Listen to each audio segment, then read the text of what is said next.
With 34 felony counts of falsifying business records. First, the nation is awaiting a potential criminal indictment of former President Donald Trump. Donald Trump arrested and charged with business fraud. Of a Trump-hating judge with a Trump-hating wife and family whose daughter worked for Kamala Harris and now receives money from the Biden-Harris campaign and a lot of it. America की 250 साल तारीख में पहली बार किसी सदर पे criminal charges लगे हैं और उनको गिरफ्तार किया गया है। डोनाल्ड ट्रंप को जो उन पर चार्जेस लगाए गए हैं मजमूई तौर पर 100 साल से ज़्यादा की सज़ा हो सकती है। लेकिन दिलचस्प बात यह है कि जो इल्ज़ामात लगाए गए हैं उन पर वो बराह रास्त किसी जुर्म के ज़ुमरे में आते ही नहीं।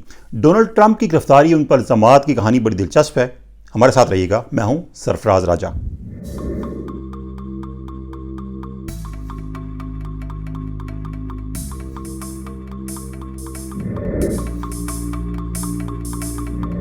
तो दोस्तों, एयरफोर्स वन दुनिया का महफूज तरीन, जदीद तरीन और पुरआसाइश जहाज़ है। ये वो जहाज़ है जो अमेरिकी सदर के ज़ेर इस्तेमाल होता है। डोनाल्ड ट्रंप जब सदर बने 2016 में तो उन्हें कहा गया कि वो एयरफोर्स वन इस्तेमाल करें, लेकिन उन्होंने इनकार कर दिया। उन्होंने कहा कि मेरा अपना जहाज़ इससे ज़्यादा पुरआसाइश जदीद है। लेकिन फिर उन्हें बताया गया कि उन्हें ये जहाज़ इस्तेमाल करना पड़ेगा, यही SOP है और यही प्रेसिडेंशियल प्रोटोकॉल्स हैं। तो जिसके बाद उन्होंने ये जहाज़ इस्तेमाल करना शुरू किया। तो बताने का मतलब ये है कि डोनाल्ड ट्रंप के पास वो सब कुछ था जो कि अमेरिकी सदर के पास होता है, बल्कि उससे बेहतर सहूलियात उनको मैसर थी। हमारे यहाँ भी आप सुनते होंगे सियासी बयान आता है कि हमें तो सियासत में आने की ज़रूरत ही नहीं थी, हम तो आवाम की खिदमत के लिए आए हैं, हमारे पास सब कुछ था। लेकिन डोनाल्ड ट्रंप के पास वाकई में सब कुछ था। लेकिन किसी भी मुल्क का जो सरबराह होता है वो एक बहुत ताकतवर इंसान होता है और अमेरिकी सदर तो दुनिया का ताकतवर तरीन इंसान समझा जाता है। तो इसीलिए ये ओहदा हासिल करने के लिए डोनाल्ड ट्रंप भी मैदान में उतरे और उन्होंने 70 साल की उम्र में अमेरिकन सदारत हासिल की। डोनाल्ड ट्रंप की जो ज़िंदगी है वो काफ़ी रंगीन मिजाज थे, उनके काफ़ी लव अफेयर्स थे, मुआशके थे। और जब उन्होंने सदारती दौड़ में एंट्री डाली, सदर की दौड़ में आए, तो उनको ये खदशा था कि कहीं उनके जो लव अफेयर्स हैं, उनके मुआशके हैं, उनको उनके सियासी मुखालफिन उनके खिलाफ इस्तेमाल ना करें। तो ऐसे में उन्होंने मीडिया का इस्तेमाल किया। तो मीडिया के जरिए ही उन्होंने अपने लव अफेयर्स को मीडिया में आने से रोका। आपने एक टर्म शायद सुनी होगी, हश पेमेंट। हश पेमेंट ये होती है कि आप किसी को उसका मुंह बंद कराने के लिए कुछ रकम दे दें। अमेरिका में एक मीडिया हाउस है, अमेरिकन मीडिया इंक। इसका एक मैगजीन है नेशनल इंक्वायरर, जो कि एंटरटेनमेंट पर और गॉसिप्स पर मबनी खबरें देता है। इस मीडिया हाउस के जो ओनर थे डेविड पैकर, वो डोनाल्ड ट्रंप के बड़े पुराने दोस्त थे। 1980 में डीनो सजुद्दीन ट्रंप टावर में डोर बॉय थे। डोर बॉय दोस्तों ये होता है कि किसी भी बड़े होटल में आप जाएं तो वहां पर जो दरवाजे पर लोग खड़े होते हैं दरवाजा खोलने के लिए, मेहमानों के लिए, उनको डोर बॉय कहा जाता है। 1980 की बात है। सजुद्दीन ने यहां देखा कि ट्रंप किसी खातून के साथ आए और यहां से फिर गए। और सजुद्दीन का यह दावा था कि वो एक खातून को जानते हैं जिसके साथ ट्रंप का अफेयर था और उस खातून से ट्रंप की औलाद भी है। 2015 में सजुद्दीन ने कोशिश की कि वो इस खबर को मीडिया पे लेके आए। वो इस खबर को सेल करना चाहते थे। तो यहां पर सामने आया डेविड पेकर का इदारा नेशनल इंक्वायरर और उन्होंने सजुद्दीन से इस खबर के एक्सक्लूसिव राइट्स खरीद लिए $30,000 में। उसके बाद क्या हुआ, ना ये खबर छपी और ना ही ये स्टोरी बाहर आई और ना ही सजुद्दीन किसी को स्टोरी दे सकते थे, क्योंकि उन्होंने जो कॉन्टैक्ट किया था उसमें मेंशन था कि ये न्यूज़ उन्होंने सिर्फ नेशनल इंक्वायरर को ही देनी है। तो ये खबर भी यहां पर डंप हो गई। इसे कहते हैं कैच एंड किल। यही कैच एंड किल उन्होंने इख्तियार किया डोनाल्ड ट्रंप के हवाले से जितनी भी खबरें हैं उनको डंप करने के लिए। और इसका इतराफ डेविड पेकर भी अपने एक बयान में कर चुके हैं। इसके बाद क्या हुआ, एक और भी लव अफेयर था डोनाल्ड ट्रंप का। ये 2006 का एक लव अफेयर था डोनाल्ड ट्रंप का। कैरन मैकॉगल इस खातून का नाम था, जो कि एक एक्ट्रेस थी। इसके राइट्स, इस खबर के राइट्स भी नेशनल इंक्वायरर ने परचेज कर लिए और इसके बदले में $1,50,000 कैरन मैकॉगल को दिए और यह खबर भी डंप हो गई। अब जो सामने आता है अफेयर, वो अफेयर था जिसकी वजह से आज डोनाल्ड ट्रंप को इन केसेस का सामना करना पड़ा। एक अडल्ट एक्ट्रेस हैं स्टॉर्मी डेनियल्स। 2006 में डोनाल्ड ट्रंप की मुलाकात हुई स्टॉर्मी डेनियल्स के साथ और उनका एक लव अफेयर चला। उसके बाद 2016 में जब सदारती इलेक्शन की दौड़ में आए डोनाल्ड ट्रंप, तो स्टॉर्मी डेनियल्स ने कोशिश की कि वो अपनी स्टोरी को सामने लेके आए और इस स्टोरी को किसी अखबार को, किसी मीडिया हाउस को बेचें। जहां भी सामने आया ट्रंप को बचाने के लिए उनका दोस्त डेविड पेकर और उनका अखबार नेशनल इंक्वायरर, और उसने स्टॉर्मी डेनियल से इस स्टोरी के राइट्स परचेज किए $1,30,000 में। अब हुआ यह कि स्टॉर्मी डेनियल्स को इसकी पेमेंट नहीं मिली, तो उन्होंने इस बात की कोशिश की कि वो अपना कॉन्ट्रैक्ट खत्म कर दें और किसी और को स्टोरी बेचें।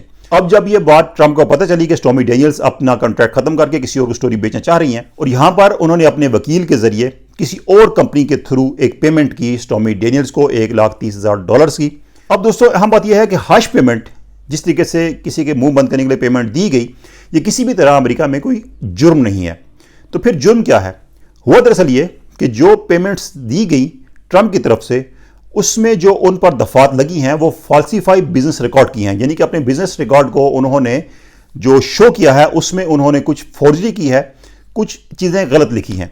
अब जहाँ तक ट्रंप की बात है, वो ना ही इस अफेयर को मानते हैं और ना ही इस पेमेंट को मानते हैं, बल्कि उनके वकील माइकल कोहन जो बातें एक्सेप्ट कर रहे हैं, एडमिट कर रहे हैं, ट्रंप कह रहे हैं कि ये झूठ बोल रहा है। अब हुआ ये कि जो पेमेंट की गई स्टॉर्मी डेनियल्स को वो थी $1,30,000 की, लेकिन ट्रंप ने जो अदायगी की अपने वकील को वो थी $4,20,000 की। और जो पेमेंट ट्रंप ने अपने वकील को की उसमें शो ये किया गया कि नॉर्मल जो होते हैं ये वकील के चार्जेस की सूरत में, उसकी फीस की सूरत में ये पेमेंट की गई। दरअसल ये पेमेंट्स वो थी जो स्टॉर्मी डेनियल्स को की गई थी। अब जहां पर फाल्सीफाइड बिजनेस रिकॉर्ड का ताल्लुक है, तो दोस्तों ये भी कोई जुर्म नहीं अमेरिका में, खासतौर पर न्यूयॉर्क स्टेट जो है अमेरिका की, उसमें ये जुर्म नहीं है। तो फिर जुर्म क्या है? जुर्म ये है, अगर फाल्सीफाइड रिकॉर्ड सामने आता है तो उसमें तो ये गुंजाइश दी जाती है कि मे बी ये गलती से हो गया हो, लेकिन अगर ये साबित हो जाए कि ये जो फाल्सीफाई रिकॉर्ड किया गया है ये किसी और प्राइमरी क्राइम को छुपाने के लिए किया गया है, तो फिर ये जुर्म में आता है। अब ट्रंप ने क्या ये रिकॉर्ड फाल्सीफाई किया है किसी और क्राइम को छुपाने के लिए? यही बात अब अदालत में साबित होनी है। 34 मुख्तलिफ केसेस किए गए हैं ट्रंप के खिलाफ, तमाम के तमाम फाल्सीफाई बिजनेस रिकॉर्ड के हवाले से ही हैं, और एक केस की जो पोटेंशियल सज़ा है, पोटेंशियल पनिशमेंट है, वो तकरीबन 4 साल है, मैक्सिमम 4 साल है। तो यूं ट्रंप को अगर इन 34 केसेस में सज़ा होती है तो कुल सज़ा उनकी बनती है 136 साल। तो यानी कि ट्रंप जिनकी उम्र अब 80 साल के करीब है, अगर उनको सज़ा होती है तो बाकी की उम्र उनकी जेल में ही गुजरेगी। लेकिन इस हवाले से काफ़ी कुछ अदालत में साबित करना होगा। अब दोस्तों यहाँ पर बात जो है वो ये है कि किसी भी तरह जो लव अफेयर है, अफेयर चलाना, वो जुर्म नहीं है। इखलाकी तौर पे बुरा हो सकता है लेकिन कानूनी तौर पे जुर्म नहीं है, और ना ही फाल्सिफिकेशन, रिकॉर्ड को फाल्सीफाई करना जुर्म के जुम्रे में आता है। तो ट्रंप की जो सज़ा होनी है वो इसी बेस पे होनी है कि उन्होंने जो फाल्सीफाई रिकॉर्ड किया है वो किसी प्राइमरी क्राइम को छुपाने के लिए किया है। अब ट्रंप के लिए इसके पास एक ऑप्शन ये है कि अगर ट्रंप का case supreme court of America में आता है तो उनको उम्मीद है कि वहाँ पे वो बरी हो जाएंगे, केस जीत जाएंगे। उसकी वजह यह है कि अमेरिका में जो सुप्रीम कोर्ट के जजेस हैं वो सदर बराह रास्त उनकी तैनाती करता है, और इस वक्त जो सुप्रीम कोर्ट के जजेस हैं उनमें अक्सरियत वो है जो कि ट्रंप की तैनातियां हैं, ट्रंप की पार्टी की तैनातियां हैं। तो उनको एक ये गुमान है कि अगर सुप्रीम कोर्ट में उनका केस जाता है तो उनको वहां से रिलीफ मिल सकता है, क्योंकि उनके अपने अपॉइंटी जजेस जो हैं वो उनके खिलाफ फैसला नहीं देंगे। लेकिन इसमें एक और बात अहम यह है कि अमेरिका में जो सुप्रीम कोर्ट है वो सिर्फ कॉन्स्टिट्यूशन से रिलेटेड या नेशनल इश्यूज पे जो केसेस आते हैं उनको ही टेकअप करता है। जो स्टेट्स हैं उनकी जो कोर्ट्स हैं वो पूरी तरह इंडिपेंडेंट हैं, और जो केसेस उन स्टेट्स से मुतालिक होते हैं उसको वही अदालतें डील करती हैं। अब यहाँ पर एक और अहम जो ट्रंप के लिए फायदेमंद है वो ये है कि न्यूयॉर्क जहाँ पर ये जुर्म हुआ उसके कवानीन के मुताबिक जो फॉल्सीफाई बिजनेस रिकॉर्ड के केस हैं उनके लिए जो मुद्दत तयन की गई है वो है 5 साल की, यानी कि 5 साल से पुराने केस नहीं टेकअप किए जा सकते। और ट्रंप ने जो पेमेंट अपने वकील को की थी वो 2017 में की थी। तो यूं जो ये केस है ये 5 साल से ज़्यादा पुराना है। लेकिन इसमें एक और भी अहम चीज़ है कि अगर इस दौरान 5 साल के दौरान जिसके खिलाफ केस है वो किसी दूसरी स्टेट में चला जाता है तो वहां पर उसकी मुद्दत पे एक स्टॉप लग जाता है। तो अब एक स्टॉप लग गया है उनकी मुद्दत पे, तो जो एडवांटेज उनको हो सकता था 5 साल पहले वाला वो भी खत्म हो गया। लेकिन केस अभी कोर्ट ऑफ लॉ में जारी है, और वहां पर क्या प्रूफ होता है, वहां पर क्या ट्रंप को सजा हो पाती है, ट्रंप के जो जुराइम है वो साबित हो सकते हैं। तो ये अभी केस कोर्ट ऑफ लॉ में चलेगा और उसके बाद ही कुछ सूरत सामने आएगी। लेकिन आप हमें बताइए कि क्या आप समझते हैं कि जो आपने कहानी सुनी उसके मुताबिक वाकई ट्रंप को सजा होनी चाहिए? क्योंकि हमारे यहाँ पे अगर ऐसा केस होता तो हम तो इसे किसी सियासी इंतकाम का निशाना ही कहते। हमारे यहाँ तो बड़े बड़े केसेस होते हैं और हम कहते हैं कि सियासी इंतकाम का निशाना बनाया जा रहा है और उनको सियासत की नज़र कर देते हैं। लेकिन अमेरिका में एक छोटा सा केस फॉल्सीफाइंग बिजनेस रिकॉर्ड और उसमें एक साबिक सदर को गिरफ्तार कर लिया जाता है। तो ये दोस्तों आज की वीडियो अच्छी लगी तो शेयर कीजिएगा, लाइक कीजिएगा और कमेंट से अपना फीडबैक जरूर देना है। अल्लाह हाफिज़।